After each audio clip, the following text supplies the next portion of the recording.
जिलेबी बिलिकी पिलापी नीवो के सना उदला बीबी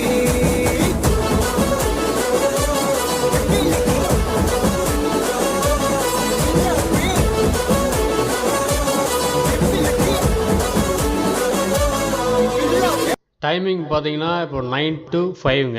அப்புறம் 5 மணிக்கு மேலே உள்ளே வந்து பார்க் மாதிரி யூஸ் பண்ணிக்கலாம். அதாவது தண்ணியிலலாம் விளையாடாமல் 50 ருபீஸ் சார்ஜ் பண்ணுறாங்க.